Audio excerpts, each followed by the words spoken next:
So I'm going to be looking at the May 2019 paper question 8. Okay. Um, all right. So in this question, we have the functions f and g are defined as, so this is f of x and this is g of x, right? State the value of x, which that cannot be in the domain of f. All right. Now,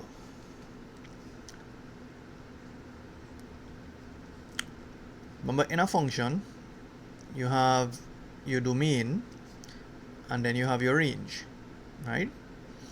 The domain are the x values for which you're going to put into the function. So state the value of x for which that cannot be in the domain of f of x.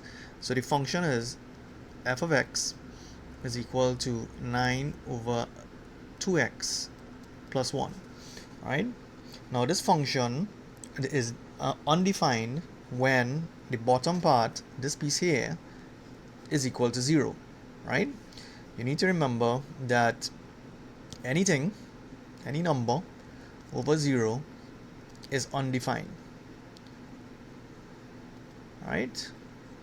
So therefore 2x plus 1 is equal to 0, so 2x equal to minus 1, and therefore x is equal to minus a half, right? So therefore we cannot put x equal to minus a half into this function, right? Because we're going to get an output that is undefined, all right? So that's part A. For part B now, we want to find it in the simplest form, f g of x, right? So remember, f of x is equal to 9 over 2x plus 1, and g of x is equal to x minus 3, all right? And we want to find f g of x. Now, f g of x, this is a composite function. So basically we're going to take g of x and plug it into the function x, right? So this is g of x here, that's this, and I'm going to take that and put it into the function x anywhere we see x.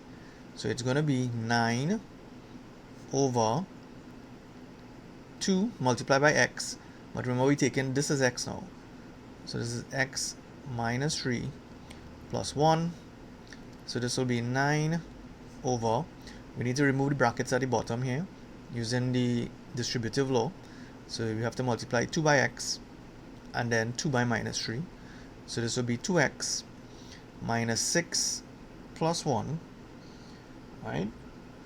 And this will give me 9 over 2x minus 5, right? So that is a function, composite function f g of x. Now in part B, they want us to find, this is the inverse function of x, but remember f of x is equal to 9 over 2x plus 1. So your first step is to let y equal to 9 over 2x plus 1. Then we're going to interchange x and y, that's the next step. So anywhere we see x, we're going to put y, and anywhere we see y, we're going to put x. So you're going to interchange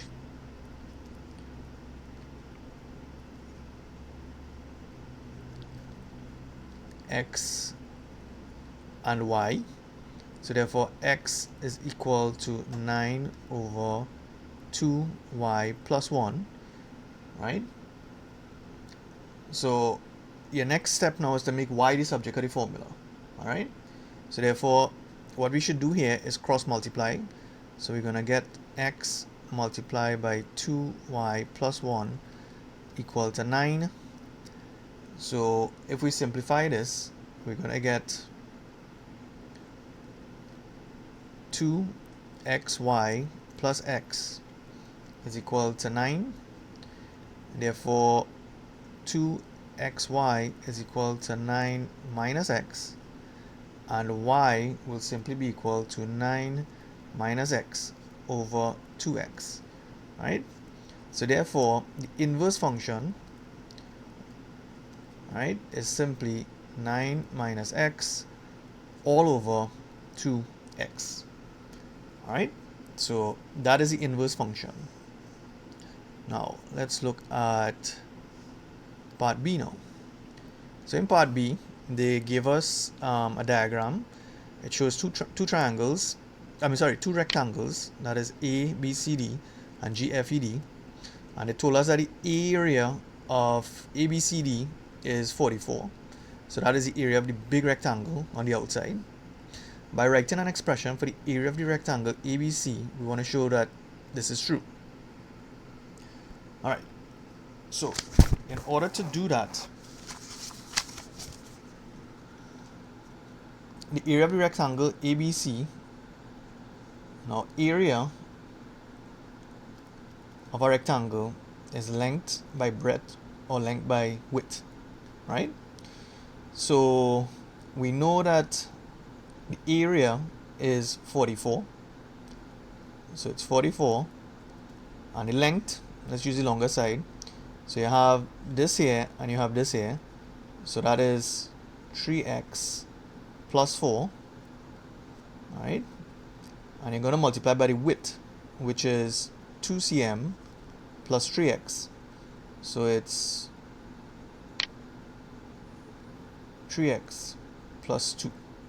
Alright, so that's how we starting up with this. Now, what we're going to do now, we're going to simplify this. Alright, so you have two brackets that you need to multiply. So I'm going to take the first term by the first term here. So 3x multiplied by 3x will give me 9x squared. Then 3x multiplied by 2 will give me 6x. Then I'm going to take this 4 and multiply by this. So that I'm going to get 4 multiplied by 3x, which is 12x. And then 4 by plus 2 will give me 8. Alright? So 44 is equal to 9x squared plus 18x plus 8. Right? Now, what is our next step? So what we're going to do now, I'm going to carry everything on the left hand side. So, or I can do it like this. I can say 0 is equal to 9x squared plus 18x plus 8 minus 44. So therefore 0, if I divide everything by 9 now,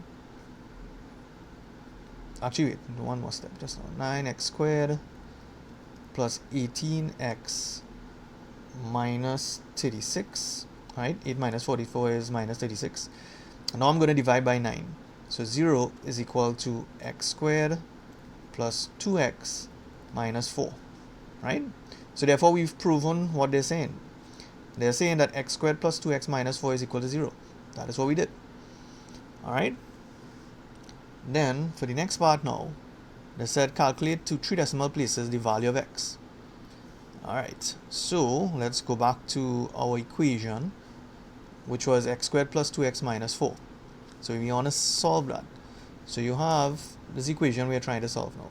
X squared plus 2x minus 4 is equal to 0. And notice they said to 3 decimal places. Now this is a quadratic equation, right? And if it's a quadratic equation and we know that the answer is going to be in a decimal format, in this case 3 decimal places, we know that we're going to have to use the equation to find the roots of a quadratic. So the equation we're going to use is x is equal to minus b plus or minus square root of b squared minus 4 ac all over 2a, right? I believe this equation is given in the exam. So from this equation, we need to first write down what a is, what b is, and what c is. So a is equal to the coefficient of x squared, which is 1, right? That's the number in front here that you're not seeing. B is equal to 2, and c is equal to minus 4, right? That's the first thing you need to do before you can use the equation. So therefore, x is equal to minus b. B is 2, so this is minus 2 plus or minus the square root of b squared. So this is 2 squared minus 4 by a, which is 1, by c, which is minus 4, all over 2 by 1. Alright? So when we simplify this, we're going to get minus 2 plus or minus. Now you need to be careful when you're working out whatever's under the square root sign.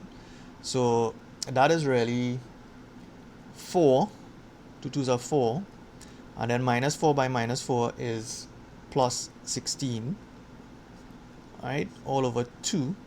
So this will give me minus 2 plus or minus the square root of 20 all over 2, right? Now when you're solving a quadratic, you're going to get two solutions in this case here. So my first solution will be x is equal to minus 2 plus square root of 20 all over 2, and I'm going to get 1.236. 1.236. So that's one solution. My second solution, I'm going to treat with the minus sign now.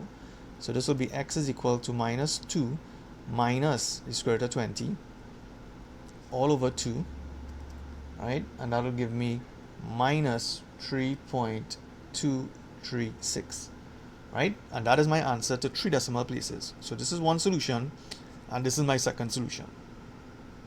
All right. Now for the last part, now they said calculate the perimeter of the unshaded region, right? So if we go back to our diagram, the unshaded region is this piece here. This is the area that they want, right? So I have to take the area of the whole rectangle, which is ABCD, and subtract the area of the smaller one, right? Now that is pretty straightforward. So this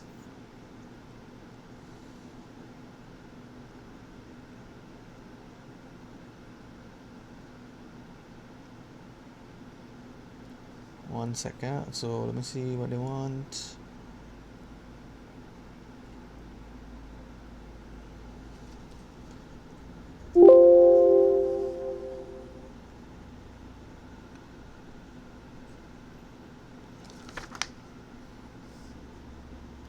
Oh wait, sorry, I read this question wrong. So they want, my bad. They want to find the perimeter, not the area. So they want the perimeter of the unshaded region, right?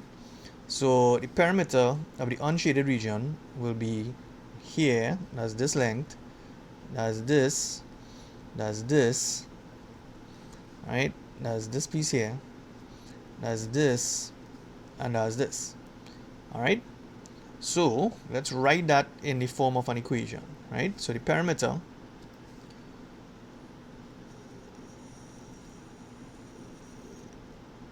Alright, so my perimeter is going to be 3x plus 3x plus 2, right, plus 3x plus 4 plus 3x plus 4 plus 2, right? Now where am I getting those numbers? That is from the diagram. So you have 3x, that's this, right? Then you have 3x plus 2, that's this length here. Then we have 3x plus 4, which is this length here, right? And then we have a 3x on the side. And then we have 4, that's this. And then we have 2, right? So that's where I got the numbers from. Now, if we simplify this, we're going to end up with 3x plus 3x plus 3x plus 3x, right? And that'll give me 12x plus 12, all right? But we just worked out x in the previous question. Now we're going to use a positive value here because length has to be positive. So we're going to use 1.236 as my length. So x is equal to 1.236. So therefore the perimeter is equal to 12 multiplied by 1.236 plus 12, right? And that will give me a final answer of 26.833, and the unit for perimeter is centimeters.